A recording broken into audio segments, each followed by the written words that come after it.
Thank you very much for that warm welcome. It's a real pleasure to be at the University of the Philippines and to be invited to address you on this important topic, and one that is very topical. So I thought I would start with a very quick tour through the main features of what we in Australia like to call the rules-based order, as that they evolved historically and which underpinned modern globalization. Then I'll proceed to what has changed in that rules-based order, and then try and sketch out some emerging features of the new order that I think is emerging, and end with some thoughts on what this means for Australia and our participation in the system. So in terms of the rules-based order that underpin modern economic globalization, we need to start with US strategic, military and economic leadership post-World War II. And the US, as we know, particularly for a group of IR and area studies specialists, was central to this modern rule-based order through establishing key institutions from the GATT to the WTO, but also the IMF, the system of fixed exchange rates, and the role of the US dollar and US dollar primacy. And in international relations thinking, this gave rise to the theory of hegemonic stability, and specifically the idea that a liberal power, the United States, would create a series of international regimes to establish a rules-based economic order, or liberal international economic order. And that gave rise, the establishment of this order, to the era of what economists call global value chains. And those global value chains were, and to a significant extent still are, anchored on three factory complexes, as Professor Richard Baldwin has framed it and popularized. In North America, centered on the United States, in Europe, and Western Europe particularly, but also very importantly in this region, the Factory Asia complex, initially centered on Japan, later incorporating South Korea, Taiwan, Hong Kong, Singapore, and later still Southeast Asia and China, amongst others. Now, in the 1970s, the Japanese speak of the Nixon shocks, and President Richard Nixon at the time essentially broke key elements of the post-World War II settlement, rules-based international order, and that has some parallels with what President Trump is doing today. So it's important to emphasize what President Nixon did. But basically what he did was to impose unilateral tariffs, 10% across the board, for a brief period. That gave rise to the current architecture of US trade policy, such as the IEEPA Act, the International Emergency Economic Powers Act, and the 1974 US Trade Act, under which President Trump has instituted his own tariff policies, some of which, of course, have been found to be illegal. But very importantly, these shocks that Nixon introduced, also, by the way, breaking the linkage between the US dollar and the gold price, and moving the world, and particularly the Western world, to a system of floating currencies or exchange rates. This ushered in the later era of what came to be known as the Washington Consensus. And that Washington Consensus included a particular brand of thinking on economic policy reforms that constituted liberalized trade, liberalized investment, etc., and backed up through ultimately a round of negotiations under the aegis of the GATT, an agreement on tariffs and trade, and that gave rise to the WTO and the modern rules based on architecture governing international trade. And for 20 years after the fall of the Berlin Wall, that way of thinking, the Washington Consensus, really dominated economic policy making across many parts of the world. So what has changed with this system? Now my argument is that since 2008, this model has really shifted. And that started on a range of fronts. But in the WTO, it really started with the collapse of the Doha Round multilateral trade negotiations. Beyond a certain age, you still think of the Doha Round, so for me, it's still a thing. I think for younger people who might never have heard of the Doha Round, I actually wrote a very ambitious undertaking of multilateral trade rulemaking to succeed the Uruguay round. And essentially it collapsed in 2008. At the same time as the global financial crisis centered on the United States burst onto the global stage. So in the trading system, multilateralism failed to live up to its promise. And in the financial system, the global financial crisis gave way to austerity and a populist backlash in Western countries in particular. But at the same time as this was happening, China had just joined the World Trade Organization in 2001. At the time, this was marked by a lot of optimism that China would continue with its reforms opening up, as the Chinese called it, and as the Americans calculated, become more like us, richer, more democratic, more open society. The Doha Round and the financial crisis drew a line under that. Post-2008, fast forwarding to 2013, and with the ascension of Xi Jinping to power in China, China shifted course. And so at the same time as these problems in the financial system emerged and multilateral trade stalled, China's economic model changed course. And that just cemented the populist backlash in the United States in particular. And so it was no surprise that when President Trump was first elected in 2016, the main target of his trade policies was China. Not the only target, but the main target. Because his calculation, and I think there is a bipartisan consensus on this in Washington now, as there was then, though it's stronger now, was that the Chinese model is not suited to the multilateral trading system, that the multilateral trading system was not built to accommodate a political economy like China's. And I'll come back to why shortly. At the same time as all this was happening and these foundations were shifting, climate change gathered pace, and that has imposed a range of transition costs on all societies. So the politics of managing that green transition are just becoming sharper all the time, and particularly the energy transition and adaptation to the effects and the impacts of climate change, particularly in developing countries, is becoming more and more difficult at the same time. And that throws extra tensions into the system. So the trade-climate trade-off, so to speak, is becoming sharper all the time. That has not gone away. And also, we've seen since 2008, and particularly since 2013 and the emergence of President Xi in China, a succession of geopolitical crises. I would just quickly name check them.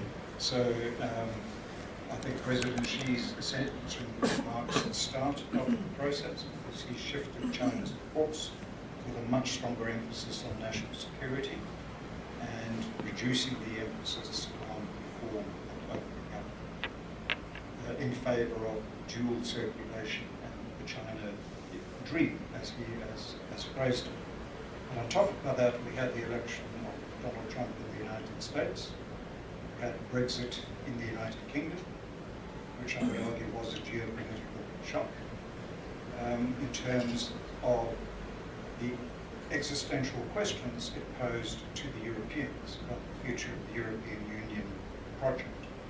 As we know, the European Union survived that process pretty well. Britain was left a lot worse off.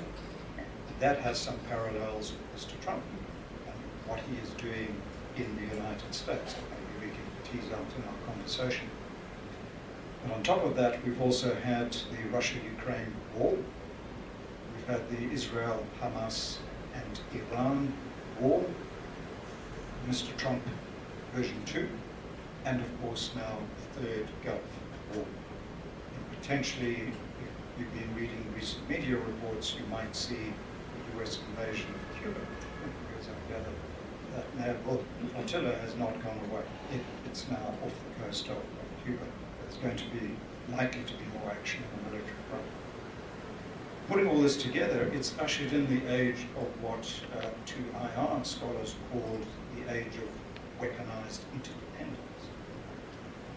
If we think about geoeconomics, and want to define geoeconomics, go back to Prof, his 1990 article. Essentially what Prof argued is that in an era of mutually assured destruction, nuclear weapons, in essence, aimed at each other, mutually assured destruction, it's inconceivable that great powers would actually go to war. Therefore, the way they would contest for power would be by using economic instruments and tools. And he framed that as geoeconomics. And what we've seen since particularly Mr. Trump's first election is an ushering in of this age of weaponized interdependence. And the basic argument here is that international trade and international investment, whilst highly beneficial for its trade economy, as I would argue, and I would certainly agree with that, it also creates interdependencies.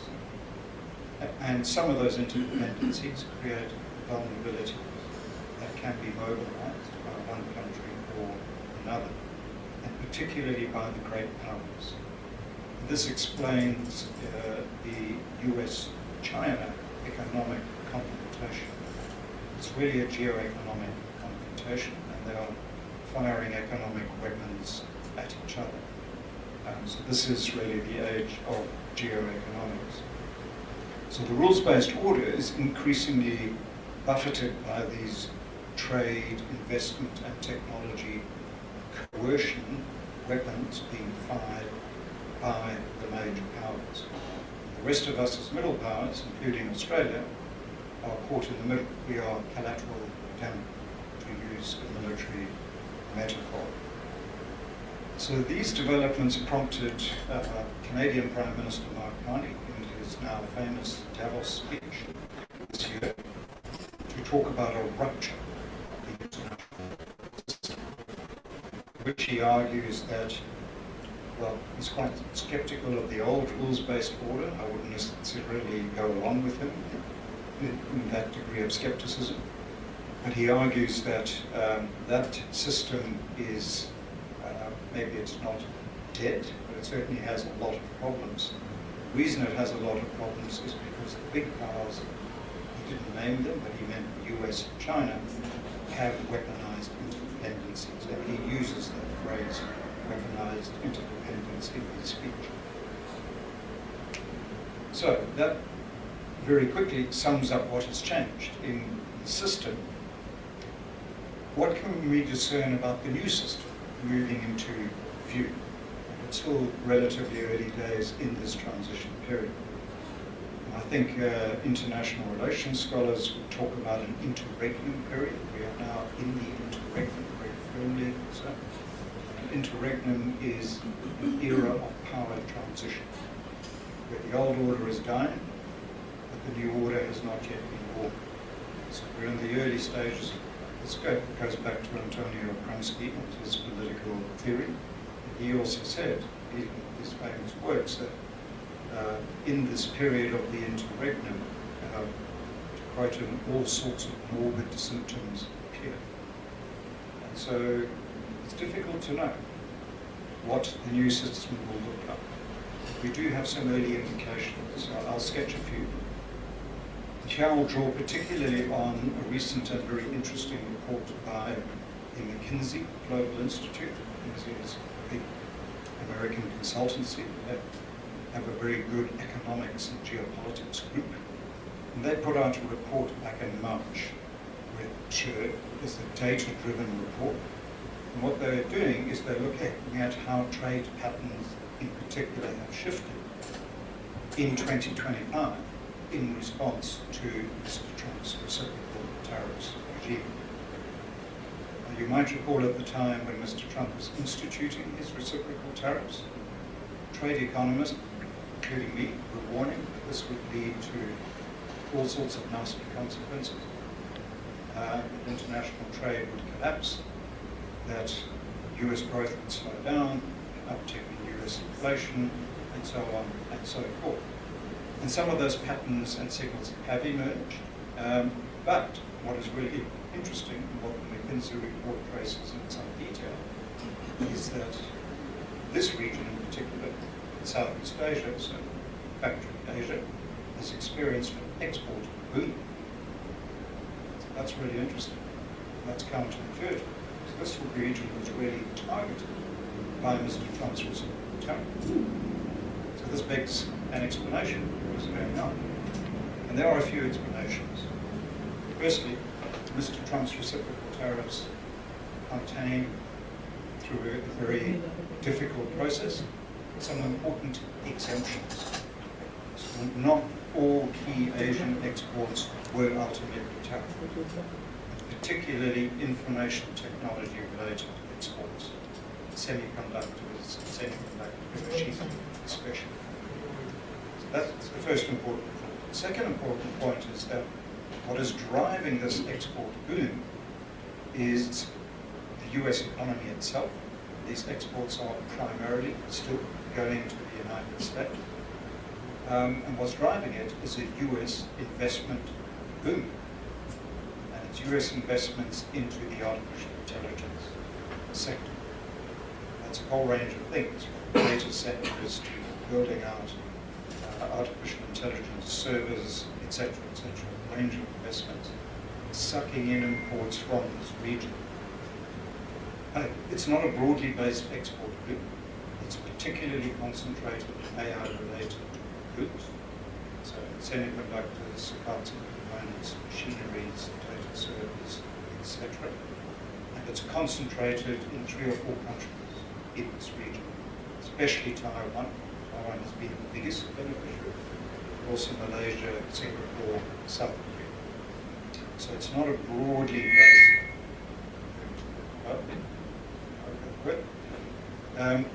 So that's interesting. It tells us that to the extent that this US artificial intelligence-led investment boom continues, and there are important question marks about the sustainability of that boom, then certain countries in this region will continue to benefit if the United States doesn't crack down on that trend.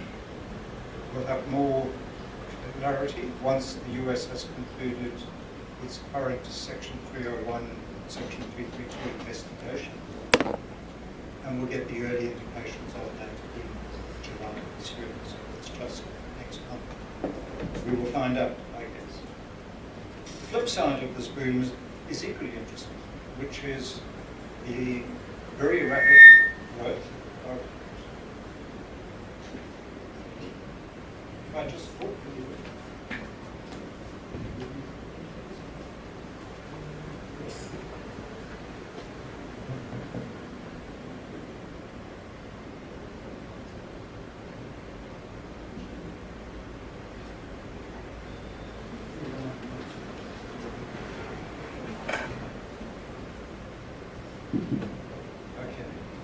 Is that better? I feel like I'm about to embark on some karaoke. Is karaoke popular in the Philippines? Yeah? Okay, very good. Very good. Maybe we can do that later en route to the airport. Yeah, so the flip side of this Asian qualified success story when it comes to exports is the China export story. So I did want to come back to that. So if you've been following the headlines, last year China recorded a record trade surplus, which exceeded $1 trillion globally. It's an enormous amount of money. A lot of those exports were directed into this region. And when you break those exports down, it's not so much consumer goods, it's really intermediate goods and capital equipment. And a lot of that is directed towards semiconductor production, parts, components, etc., electronics more broadly. So the flip side of the US sucking in all these imports from certain countries in this region is China providing the parts, components, imports, etc., to feed the exports to the region. So if anything, factory Asia is more successful than ever.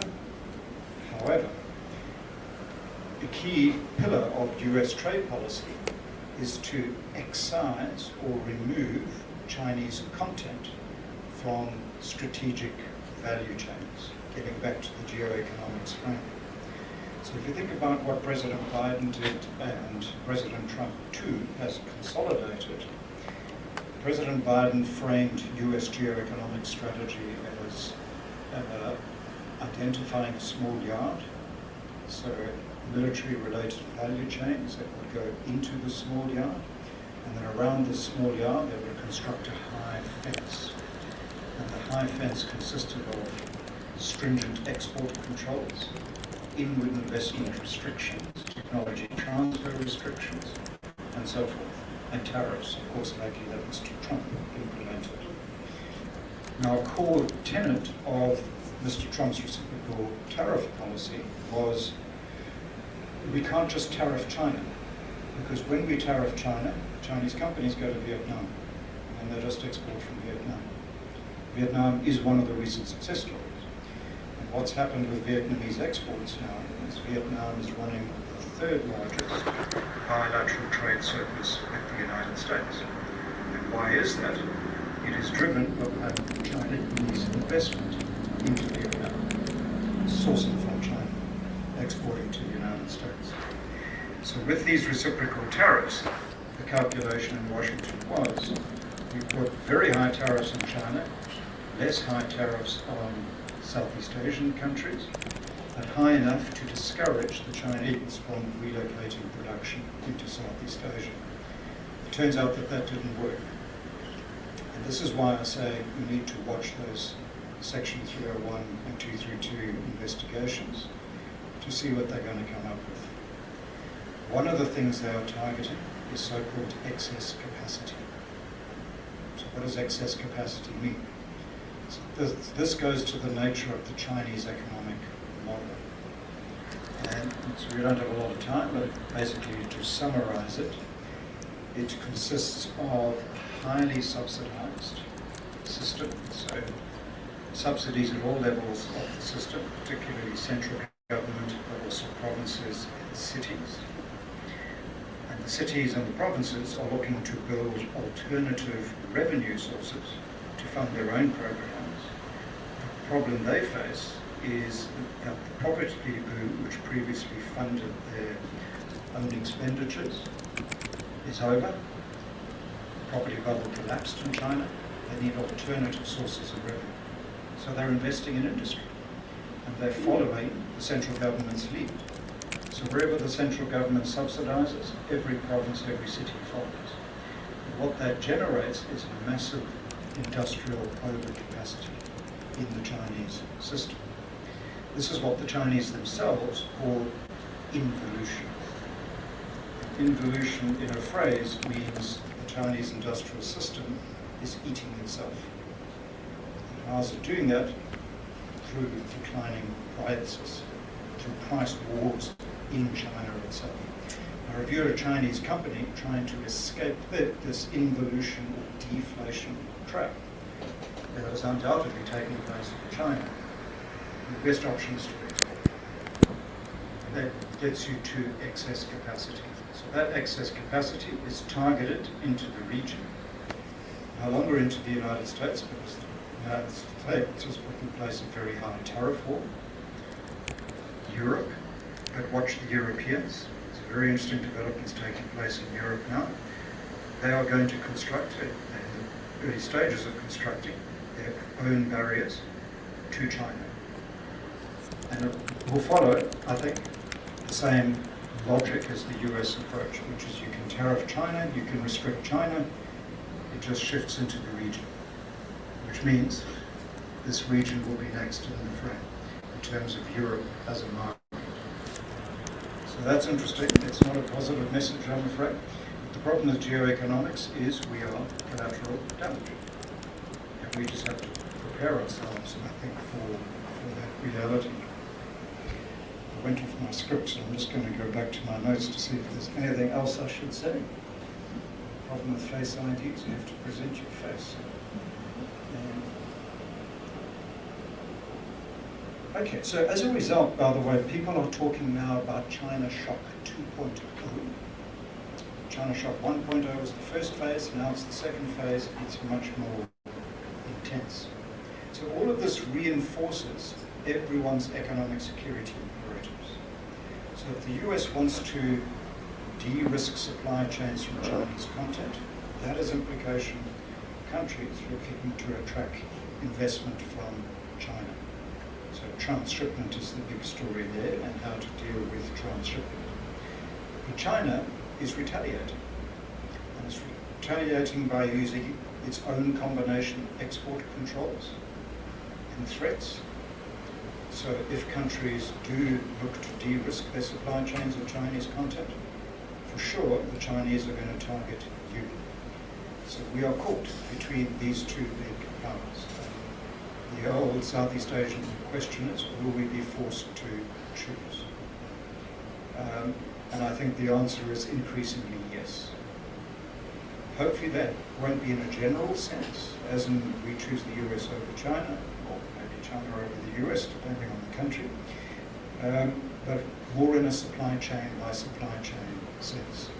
So if the US deems a particular supply chain to be strategic, and looks to get rid of Chinese content from that supply chain, and the US is your main export market, chances are you're going to choose the US. And that's how it's going to go in the future. How will China retaliate? We'll have to see. But they can be quite inventive, and maybe we can tease some of those issues out in the conversations. Now, coming back to the theory of hegemonic stability, I think that US systemic leadership is now a distant memory. Those days are over. We're now in an era of great power competition. I'm not sure it's multipolar. I think it's really bipolar. I don't think we're seeing the emergence of the G2 world, as some have posited. There's a lot of commentary around that in various outlets at the moment. Maybe, we'll see. I think it's more likely that we're in a G0 world. That means nobody's in charge. Nobody's coordinating. Nobody's cooperating. You might ask me, what did I think of the recent Xi-Trump summit in Beijing? Did that start to usher in a G2 world, as some are thinking? Is there a new détente that's emerging, as some American scholars are suggesting? The Chinese framed it as, quote, pull air quotes, constructive strategic stability.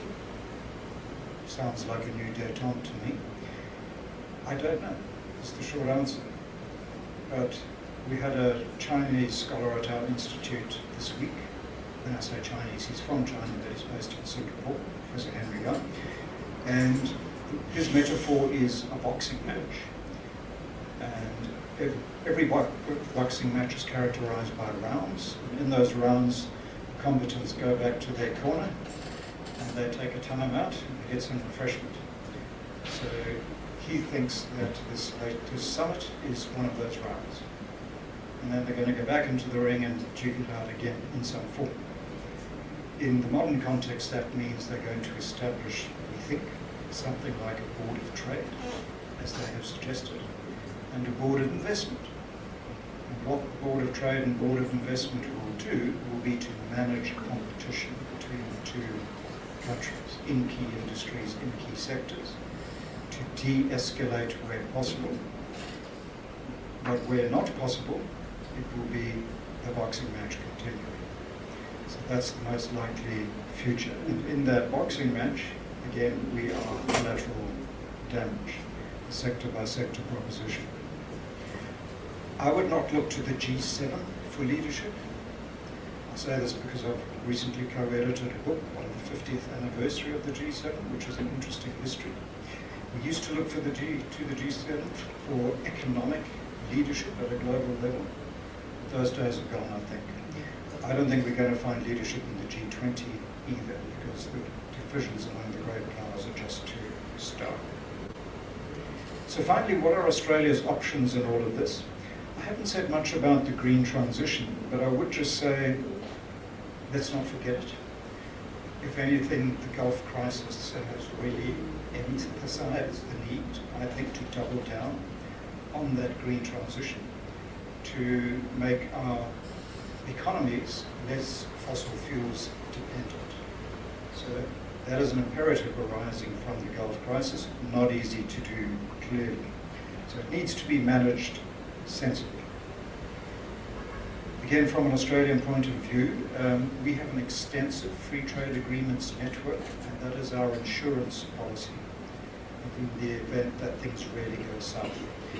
But as we discovered when first China coerced us and effectively ignored our free trade agreement with them, and then Mr. Trump imposed reciprocal tariffs on us and effectively ignored our free trade agreement with the US. Our free trade agreements with other partners, particularly in the region, matter a great deal. And in that context, a space that I'm watching quite closely is the CPTPP, Comprehensive and Progressive Trans-Pacific Partnership. You might remember the TPP part. Canada added the Comprehensive and Progressive part. But that free trade agreement is what we regard as our gold standard free trade agreement. And recently,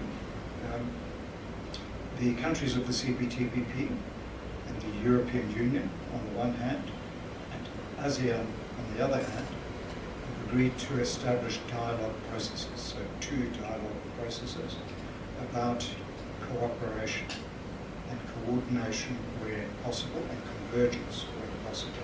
So that is an interesting conversation to start thinking about that rules-based order and how far it will go in the future of it. We will have to see. It's early days yet. But certainly that free trade agreements network is an important part of our insurance policy.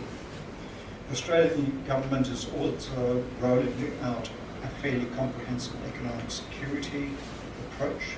Talk more about that if there's interest in how that works.